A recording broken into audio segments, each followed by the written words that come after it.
Sa isang maliit na baryo sa baybaying bahagi ng Nasugbo, nananatili ang isang 4 na taong gulang na misteryo ng pagpasalang. Dahil dito, sinasabing 2 ligalig na kaluluwa ang patuloy na gumagala sa lugar, naghahanap ng walang hanggang hustisya at kapayapaan. Tag-init noon ng taong 1999. Nagising sa matinding pagkabigla ang tahimik na bayan matapos matagpo ang brutal na pinasalang si Marita, isang 40 anyos na may bahay na ang asawa ay isang overseas Filipino worker at ang kanyang 18 anyos na anak na si Jennifer. Sa loob mismo ng kanilang bahay, ang pangunahing suspect ay si Corazon, isang tomboy na kaibigan umano ng pamilya. Ang motibo, dahil sa pera. Walang kapitbahay ang nakarinig sa paghingi ng tulong na mag-ina habang sila'y ginagawa ng masama. Nangyari ang krimen pasado 12:00 na ng gabi, habang mahimbing na natutulog ang karamihan sa mga residente, dahilan upang makatakas ng palihim ang salarin. Iisa lamang ang nakasaksi sa tangkang pagtakas ng salarin, isang aso ng kapitbahay na walang tigil sa pagtahol upang balaan ang iba. Nang mabalitaan ni Tony, asawa ni Marita, ang sinapit ng kanyang pamilya, agad siyang umuwi mula sa ibang bansa. Siya mismo ang nanguna sa paghahanap kay Corazon. Humingi ng tulong sa mga kapitbahay at kaibigan upang matunton ang pinagtataguan nito. Makalipas ang ilang buwan, natuntun din ng mga otoridad si Corazon at isinailalim sa kustodiya. Nahatulan siya ng habang buhay na pagkakakulong at idineklarang solved ang kaso. Ibinenta ni Tony ang kanilang bahay at tuluyang nilisan ng baryo.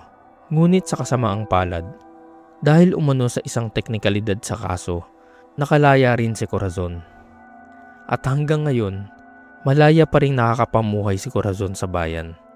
Sa kabila ng karumal-dumal na krimeng kanyang ginawa, 4 na taon na matapos ang insidente, nagsimula ang mga kababalaghan. Ang pamilyang Martinez na bumili ng bahay mula kay Tony ay nagsimulang makarinig ng kakaibang mga tunog tuwing 10 oras ng gabi. Kahit ilang beses nilang hanapin ang pinagmulan ng ingay, wala silang makita. Parang mga boses iyon ng mga babaeng umiiyak, humahagulgol at desperadong humihingi ng tulong. Saklolo, yan ang naririnig nila. Habang lumilipas ang mga araw, nagsimula rin silang makarinig ng malalakas na hiyaw kahit tanghaling tapat, kasabay ng tunog na nagmamadaling yabag na umaalingaw-ngaw sa buong bahay. Pagkatapos nito, kusa na lamang nagbubukas at nagsasara ang mga ilaw. Napakasama sa pakiramdam kapag bigla na lang nag-on at off ang mga ilaw nang walang gumagalaw sa switch. Hindi rin namin alam kung saan nanggagaling ang mga yabag na umaalingaw-ngaw sa loob ng bahay. Pakiramdam ko, hindi lang kami ang narito. Kwento ni Joseph, ang anak ng pamilya sa kanyang mga kaibigan. Ibinunyag rin ng binatilyo na madalas siyang magkaroon ng kakaibang panaginip tungkol sa isang babaeng umiiyak sa kalagitnaan ng gabi. Ngunit hindi niya malaman kung ano ang nais nitong iparating. Nakatitig lang siya sa akin habang umiiyak. Walang tunog. Hindi ko rin maipaliwanag ang kanyang mukha o kahit ang kulay ng kanyang suot, sabi ni Joseph. Samantala, si Eliza naman ay nagsabing nakakaramdam siya ng matinding presensya sa pasyo sa likod ng bahay habang nagdidilig o nag-aalaga ng halaman. May anino raw siyang nakikita sa gilid ng kanyang paningin. Ngunit sa tuwing haharap siya sa direksyon nito, wala namang tao. Hindi ako natatakot dahil wala naman akong dahilan para matakot. Kung may multo man talaga sa bahay na ito, handa akong harapin sila at tanungin kung ano ba ang gusto nila. Paliwanag niya. Naniniwala si Eliza na ang presensyang kanyang nararamdaman ay sina Marita at Jennifer. Mga kaluluwang naghahanap pa rin ng tunay na hustisya, ngunit hindi makahanap ng tamang paraan upang marinig. Kahit nga mga dumadaan lang napapansin na may kakaiba sa bahay, ang buong lugar parang malungkot at magulo. Hindi tulad noon na punong-puno ng magagandang bulaklak ang hardin tuwing tag-init. Obserbasyon ng isang kapitbahay. Mistulang nagluluksa pa rin ang buong bahay para sa dating mga nakatira dito. May ilang residente namang natatakot magsalita tungkol sa kanilang nalalaman sa insidente. Para sa kanila, Mas mabuting ibaon na lamang sa nakaraan ang nangyari. Ngunit may ilan ding naniniwala na may mas malalim pang kwento sa likod ng pagpaslang. At tila walang gustong magsalita tungkol dito. Hanggang ngayon, nananatiling misteryo ang tunay na nangyari kina Marita at Jennifer. Patuloy umanong nagmumulto ang kanilang mga kaluluwa sa bahay. Hindi makapagpahinga hanggat hindi nabubunyag ang buong katotohanan sa likod ng kanilang maligim na pagkawala. Madalas ikwento ng mga residente ng subdivision na ito sa Parañaque ang tungkol sa inhinyerong nagdisenyo at nagpaunlad ng kanilang pamayanan. Isang lalaking tila hindi kailanman tuluyang umalis sa kaniyang tahanan na matatagpuan malapit sa gate ng subdivision. Kahit ilang taon na ang lumipas mula nang siya'y mawala, sinasabing naroon pa rin ang kanyang presensya. Ang inhinyero ay isang kagalang-galang na matandang lalaki na palaging nakasuot ng puti. Mula ulo hanggang paa, pati sa kanyang sapatos ay puti. Ayon sa kwento, siya ang nagpaunlad ng lupain para sa mga sundalo ng Air Force na nakadistino noon sa Villamor Air Base noong 1930. Ang lugar ay nagsilbing extension ng airbase. Pangarap niyang magpatayo ng magkakatulad na bahay para sa mga pamilya ng mga airmen, ilang hakbang lamang mula sa himpilan. Dahil dito, naging tanyag siyang personalidad sa buong subdivision. Madalas siyang makita noon na naglalakad sa mga kalsada ng village habang suot ang kanyang kilalang puting kasuotan. Ngunit ibang usapan naman ng kanyang asawa. Hindi ito naging popular sa mga residente dahil sa kanyang masamang ugali, matinding init ng ulo at mapagmataas na asal. Takot na takot umano ang kanilang mga kasambahay tuwing inuutusan sila nito. Kumalat pa ang mga balitang pinagbubugbog niya ang mga katulong kahit sa pinakamaliit na pagkakamali. Ang mga kasambahay na pumapasok sa bahay ay hindi nagtatagal. Marami sa kanila ang bigla na lamang umaalis na nagmamadali. Ang ilan na may tila naglaho na lamang at hindi na muling nakita o nabalitaan pa. Dahil dito, nagsimula maghinala ang mga residente na may kakaibang nangyayari sa loob ng bahay. Sa loob ng maraming taon, umunlad ang buhay ng inhinyero at ang kanyang pamilya. Ngunit dumating ang malaking trahedya na bumagsak ang kanyang negosyo. Lubos itong nakaapekto sa kanya. Nadurog ang kanyang loob at tila nawalan siya ng pag-asa.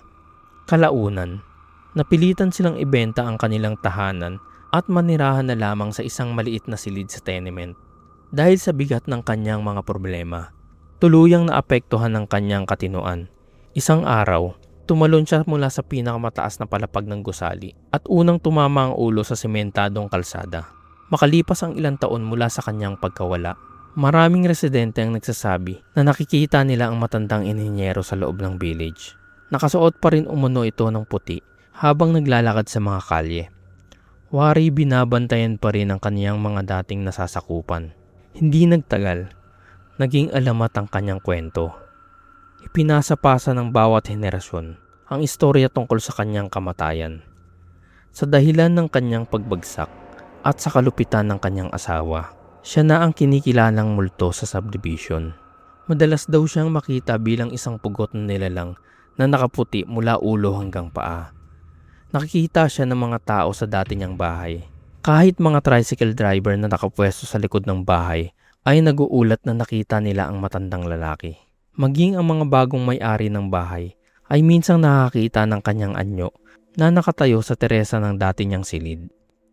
Hindi lamang iyon, kahit ang mga bisita ng bagong may-ari ay nakakaranas ng kakaibang pakiramdam sa bahay.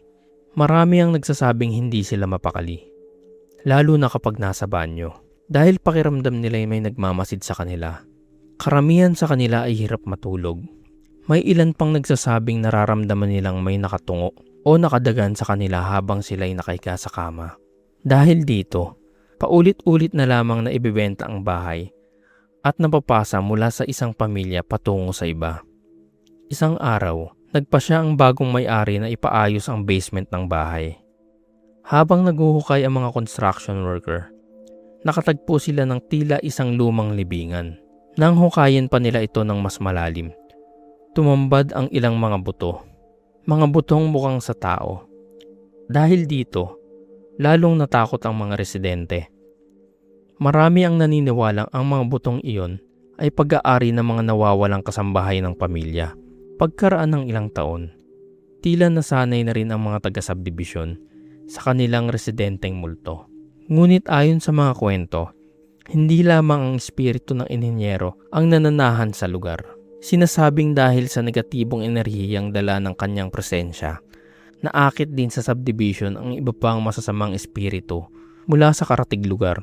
Unti-unti nilang sinakop ang dating bahay ng inhinyero. Kabilang na umuno ang isang incubus at succubus. Ang incubus ay umano'y nang bibiktima ng mga babae sa bahay, habang ang succubus naman ay sa mga lalaki. May isang kasambahay pa raw na nakitang pinaglalaroan ng masamang espiritu. Ilang linggo rin daw itong hindi makapagsalita ng maayos matapos ang insidente. Hanggang ngayon, patuloy pa rin umano ang pagpapakita at kababalaghan sa bahay ng inhinyero. Ang bahay na tinatawag nilang ang bahay na hindi banal. 3 taon na ang nakalipas nang magdesisyon akong bumukod at mamuhay ng mag-isa. Bago yon, kasama ko sa bahay ang mama ko at nakababata kong kapatid na lalaki. Ang ate ko naman ay matagal nang may asawa, habang ang tatay ko ay pumanaw ilang taon na rin ang nakakaraan. Noong mga panahong iyon, nagpaplanong mag-settle down ang kapatid kong lalaki at inimitahan siya ni mama kasama ang magiging asawa niya na tumira sa bahay namin. Doon ko naisip na panahon na para bumukod rin ako. Mula noon, studio type apartment na ang lagi kong inuupahan dahil komportable, maliit at madaling linisin. Paminsan-minsan ay umuwi rin ako sa amin upang dumalaw. Masaya akong namumuhay mag-isa dahil ako ang reyna ng sarili kong maliit na kaharian. Hawak ko ang oras ko, makakaalis ako kahit kailan ko gusto at maaari kong ayusin ang bahay ayon sa gusto ko, simple man o magarbo. Natuto rin akong mag-budget, mag-asikaso ng bahay at maging isang tunay na independent woman. Sa kasalukuyan, nasa 5 ako ng inuupahang tirahan. Pero ang kwentong ito ay nangyari noong nakatira pa ako sa 4 kong apartment sa Maymayon. Isa yung compound na may 2 magkaparehong bahay.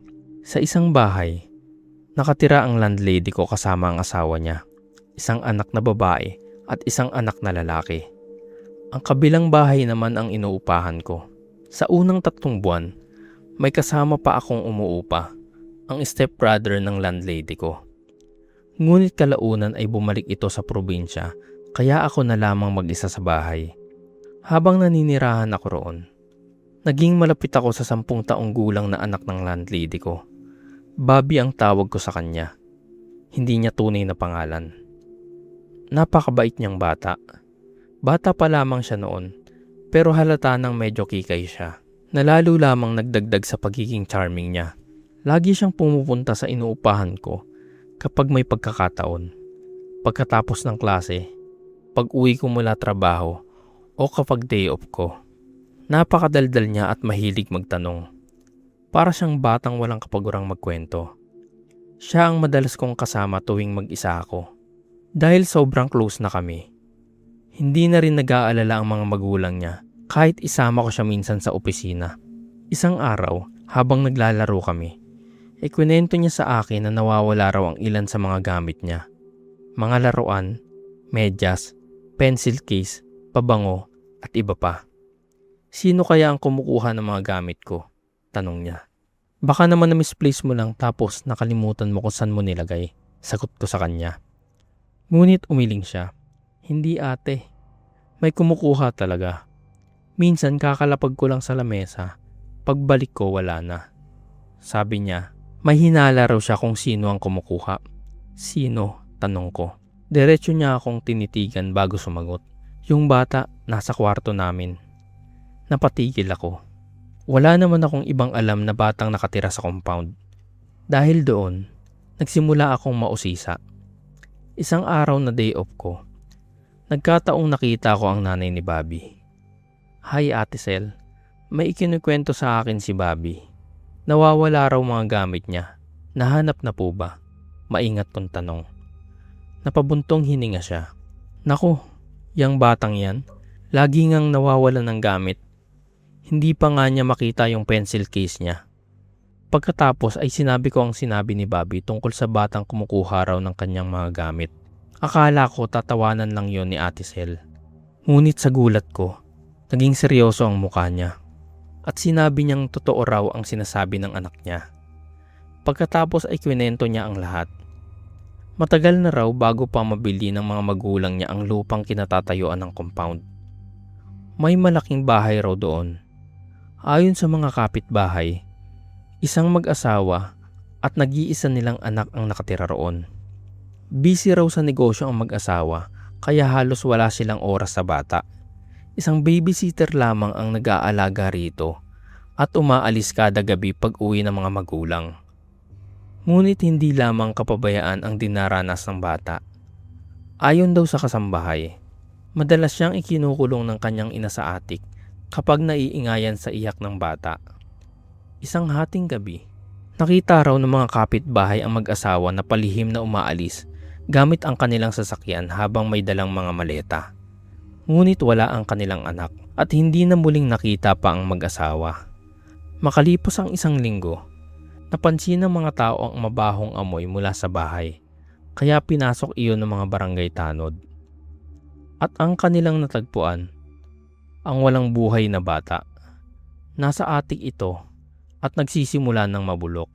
Hindi kailanman nalaman ng mga otoridad kung sinadya ba talagang iwanan ng mag-asawa ang kanilang anak o nadatnan lamang nila itong wala ng buhay bago sila tumakas. Pagkalipas ng ilang taon, binili ng mga magulang ni Ate Sel ang lupa at ipinatayo ang twin houses. Ngunit hindi nagtagal, nagsimula na rin ang mga kababalaghan. May mga gamit na nawawala, may mga impit na iyak na naririnig sa gabi, at minsan ay may maririnig na yabag kahit walang tao. Nagpabasbas sila ng bahay sa pari, ngunit hindi iyon naging sapat. Kalaunan, nagdesisyon ang mga magulang ni Ate Sel na lumipat sa Amerika at iniwan sa kanya ang property. Nang magsimula na siyang bumuo ng sarili niyang pamilya, humingi siya ng tulong sa isang spirit questor.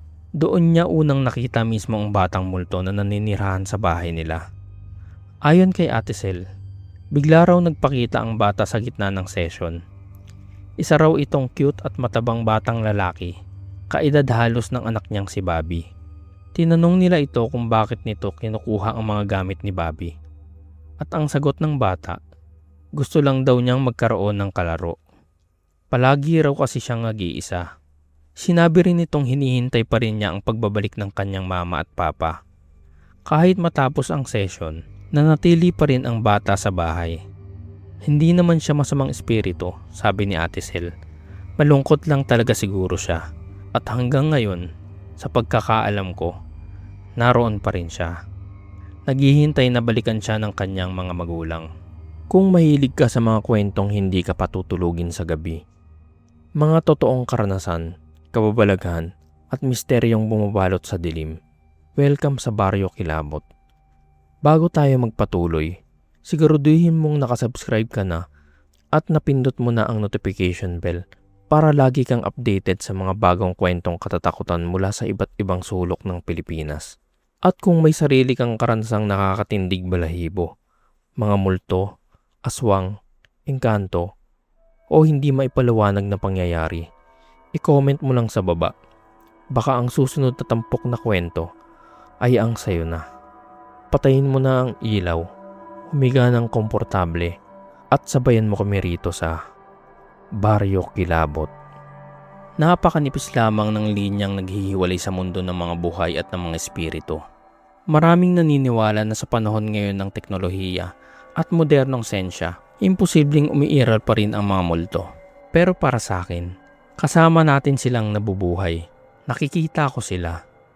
Hindi ako baliw. Hindi rin ako gumagawa ng kwento para magpasikat. Katulad ng batang si Cole sa The Sixth Sense.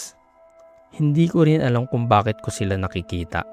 Bigla na lang silang nagpapakita. At kahit mahirap paniwalaan, normal akong tao. May matinong pag-iisip.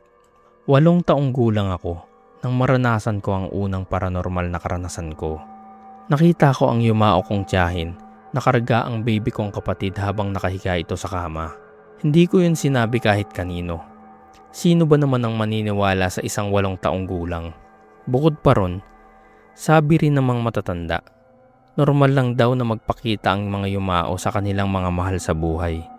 May pinsan pa nga akong nagsabing nakita rin daw niya ang espiritu ng tiyahin namin. Ang problema, matapos ng gabing iyon, mas lalo ko na silang nakikita. Mga espiritong naglalakad sa kalsada, mga aninong dumaraan sa harap ko, mga nilalang na tila walang pakialam sa paligid. Noong una, hindi naman ako natatakot. Hindi nila ako ginagambala. Parang mabilis lang silang sumisilip sa mundo natin. Parang naglalakad ka sa kalsada tapos may biglang tatawid sa harapan mo at saka mawawala. May sandaling pagkalito, pagtataka, pagkamangha, pagkatapos tuloy na ulit ang buhay. Pero hindi ko inakalang darating ang araw na makakaharap ako ng isang multong sobrang nakakilabot, sobrang galit, sobrang ganda, at sobrang nakakabaliw sa takot. Nangyari iyon 1 taon na ang nakalipas. Kakalipat lang namin noon sa isang bahay sa Dimasalang Street, Baclaran.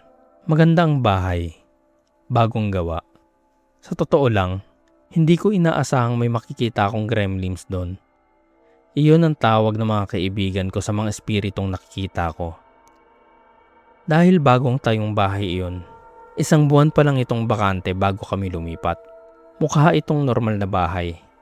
May sariwang berdeng pintura, asul na gate, karaniwang bahay sa ordinaryong subdivision. Isang gabi, umuwi ako ng gabi na. Mainit at malinsangan noon, kaya nagpasya akong maligo muna bago matulog. Habang nagbabasa ako ng All the Pretty Horses, unti-unti akong nakatulog. Hindi ko alam kung ano ang gumising sa akin. Ang alam ko lang, sobrang lamig. Bigla akong kinilabutan. Bago ko pa iminulat ang mata ko, ramdam ko nang may kasama ako sa kwarto. Dahan-dahan akong dumilat. At nang masanay na ang mata ko sa dilim, nakita ko siya. May babaeng nakatayo sa paanan ng kama ko. Agad kong naramdaman, hindi siya tao, hindi siya nanay ko. Napasara ako ng mata habang tahimik na nagdarasal. Pero kahit nangingibabaw ang takot, hindi ko mapigilang maging mausisa, kaya muli akong dumilat. Naroon pa rin siya. Mahaba ang itim niyang buhok na tila hinahampas ng hangin. Napakaganda ng mukha niya. Pero ang mga mata niya, punong-puno ng sakit at galit.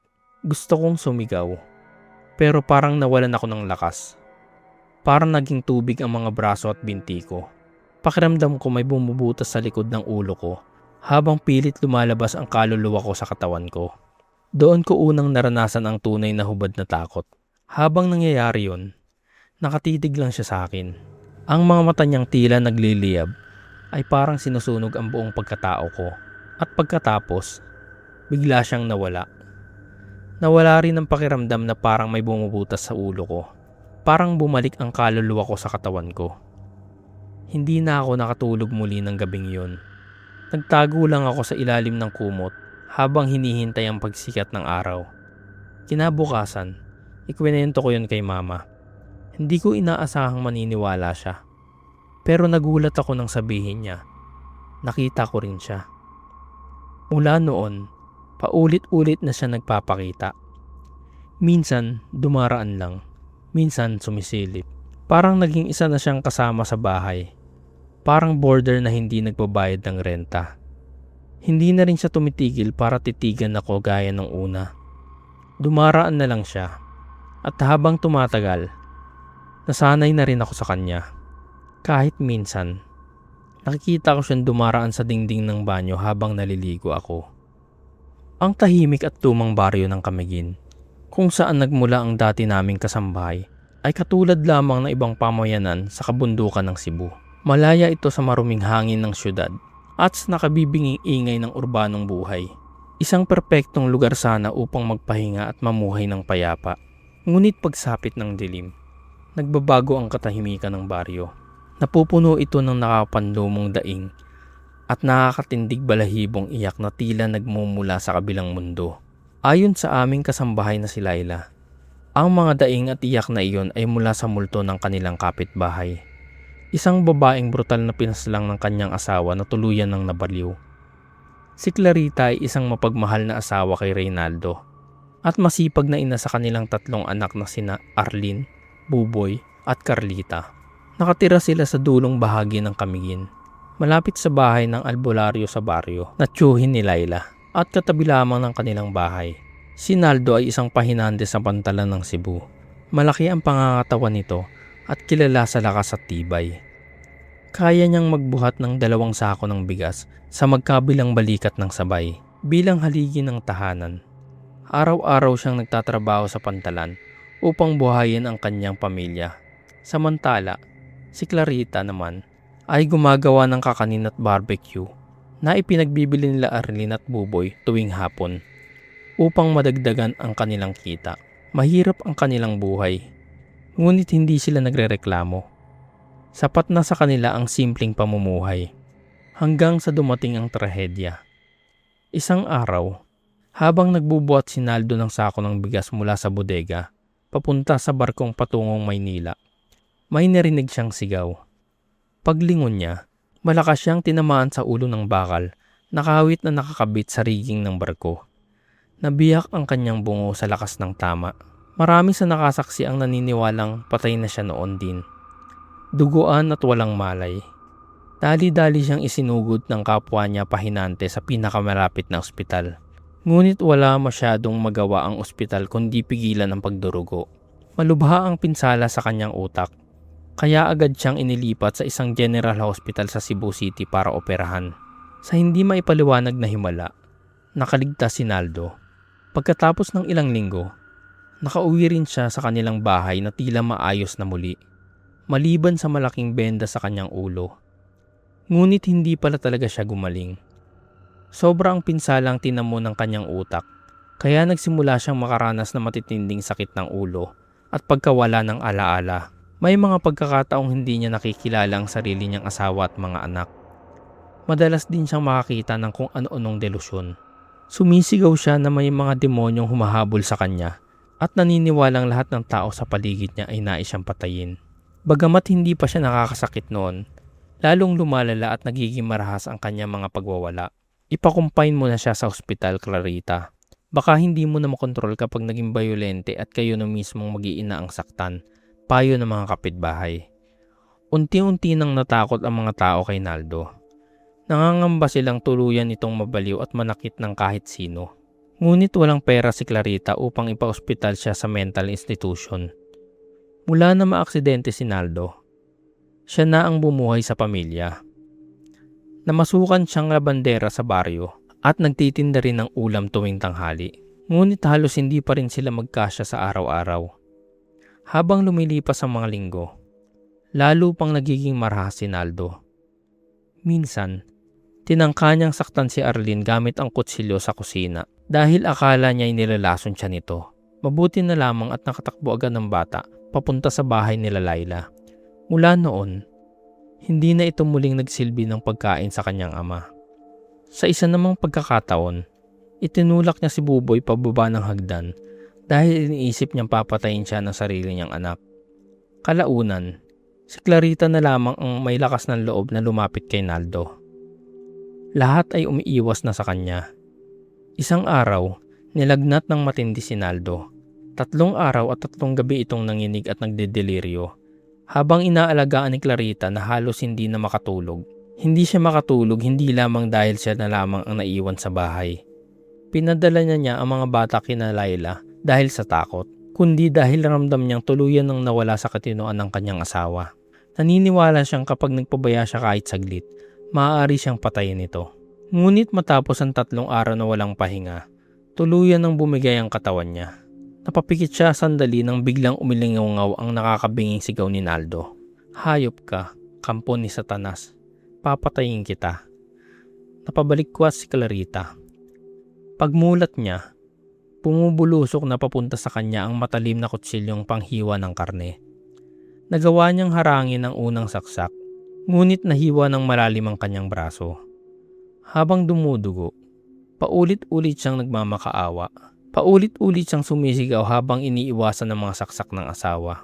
Sa bawat tama ng kutsilyo, Unti-unti niyang nararamdamang nawawalan na siya ng lakas. Sa huling lakas na natitira sa kanya, naitulak niya si Naldo at tumakbo papunta sa pinto.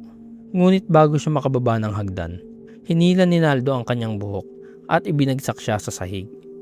Tuluyan nang nawalan ng kontrol si Naldo. Paulit-ulit niyang sinaksak si Clarita. 1, 2, paulit-ulit hanggang hindi na niya mabilang.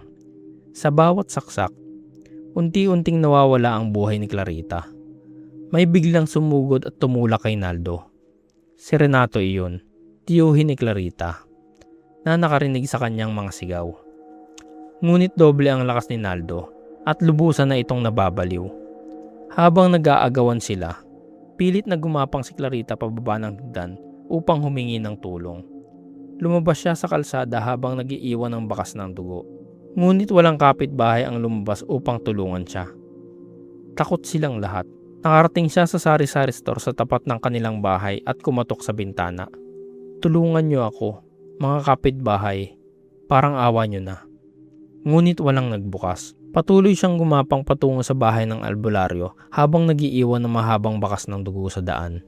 Pagdating niya sa hagdan ng bahay nito, tuluyan na siyang bumagsak. Samantala, nagawa ni Renato na mawalan ng malay si Naldo matapos hampasin ito ng silya sa ulo. Itinali niya ito gamit ang punit-punit na kumot bago tumakbo upang hanapin si Clarita. Tatagpuan niya itong nakahandusay sa hagdan ng bahay ng albularyo. Ngunit huli na ang lahat. Wala na si Clarita. Mayroon siyang 21 saksak sa katawan, kabilang ang isang tumama malapit sa kanyang puso. Nagluksa ang buong baryo sa sinapit ni Clarita. Nakonsensya ang mga kapitbahay dahil wala ni isa sa kanila ang nagkaroon ng lakas na loob na tulungan siya. Ang mga anak naman niya ay pinadala sa mga kamag-anak sa Cagayan de Oro. At si Naldo, inaresto siya ng pulisya matapos tumakbo ang isang kapitbahay sa Kartibayan upang humingi ng tulong. Nilitis siya sa pagpatay sa kanyang asawa, ngunit hindi niya natanggap ang hustisyang nararapat. Nagpanggap siyang baliw. Sa halip na maparusahan ng mabigat, ipinadala lamang siya sa isang mental institution. Kalaunan, tila nakalimot din ang baryo. Nagbalik sa normal ang buhay sa Camiguin. Hanggang isang gabi, habang mahimbing na natutulog ang baryo, may narinig silang tunog ng mabagal na paghila ng paa sa kalsada. Huminto ito sa harap ng sari-sari store. Pagkatapos ay may narinig silang mahinang pag-iyak. Palakas ito ng palakas hanggang maging matinis na panaghoy. "Tulungan niyo ako, mga kapitbahay. Parang awa niyo na." Nanindig ang balahibo ng buong baryo. Boses iyon ni Clarita. May ilang matatapang na sumilip sa bintana. Ngunit ang kanilang nakita ay nagpanginig sa kanilang laman. Sa harap ng tindahan, may nakaupong anyo ng isang babae na may milipit sa sakit ang mukha nito habang tumutulo ang dugo mula sa mga sugat sa kanyang katawan. Ang dugo ay tila kumikislap sa ilalim ng liwanag ng buwan. Makalipas ang tila napakahabang oras, tumayo ang multo at dahan-dahang kinaladkad ang sarili patungo sa bahay ng albularyo. Doon ito humandusay sa hagdan habang umiiyak at nananaghoy. Buong gabi, hindi nakatulog ang mga taga-baryo dahil sa walang tigil na pagdaing. Pagsapit ng madaling araw, tumigil din ito. Pagbukas nila ng mga bintana kinabukasan, tahimik na muli ang paligid. Walang bakas na nangyari noong gabi. Sabay-sabay na napabuntong hininga ang mga residente. Nagdasal sila para sa kaluluwa ni Clarita. Ngunit kinagabihan, nagsimula na naman ang tunog ng paghila ng paa at muling umalingaw sa buong baryo ang iyak ni Clarita. Paulit-ulit itong nangyayari gabi-gabi. Alam ng mga taga-Camiguin na hindi ito matatapos habang sila'y nabubuhay. Ito ang kanilang kabayaran sa pagtalikod sa kapitbahay na desperadong humihingi ng tulong. Kalaunan, dumipat na ng tirahan ang pamilya ni Laila at wala na silang nabalita ang bago tungkol sa baryo. Ngunit ayon sa kanya, hanggang ngayon ay gumagala pa rin ang multo ni Clarita sa Camiguin at baka naroon pa rin siya hanggang ngayon.